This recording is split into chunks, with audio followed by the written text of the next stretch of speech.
We've landed agreements with the Government of Newfoundland and Labrador that will ensure financial sustainability of the project while protecting people from major electricity increases. We landed on a deal today that I know, is a big day for Newfoundland and Labrador, and will finally get the Muskrat off our back. It's a project that's over budget, past deadline, and according to a provincial inquiry, energy execs hid evidence showing that not all was what it seemed. Despite that, the Prime Minister putting up $5.2 billion to support the troubled Muskrat Falls Hydro Dam project, a relief for the government of Newfoundland and Labrador. The Fed and province determined to push on ahead despite warnings from critics over the project's environmental impacts. It's not green energy when you look at these long-term impacts. And now when you think about the billions of dollars that have been wasted on this, it's shameful. This isn't just political rhetoric. A 2015 Harvard University study raised warning flags about the project causing methylmercury to enter nearby water systems.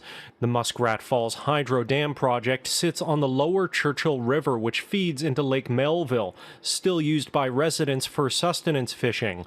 A follow-up in 2020 confirmed rising mercury rates, but Nalcor, the Crown Energy Corporation, dismissed both the initial report and the follow-up.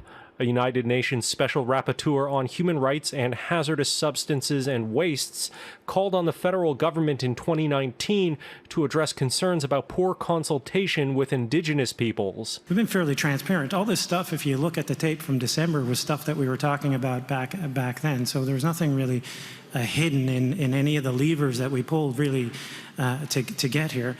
But we certainly, I have a great relationship and speak with Indigenous leaders every single week. I speak with the Indigenous leaders more than I speak with my own cabinet, sorry. But I'm sure that this will be as they are briefed and as we all understand the deal better, I'm sure they will be more happy as the details become more available to them. The project was initially pegged at $6.2 billion, which is now more than doubled to $13 billion.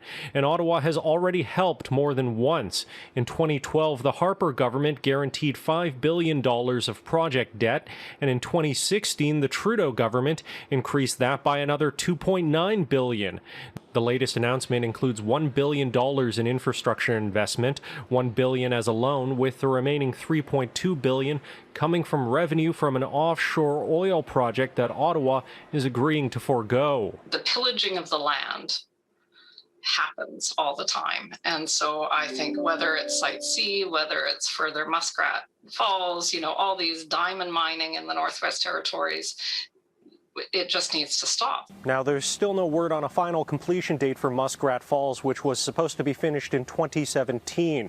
Some of the generators are up and started delivering power last year, but Nalcor says it expects the last 2 units to come online sometime this year.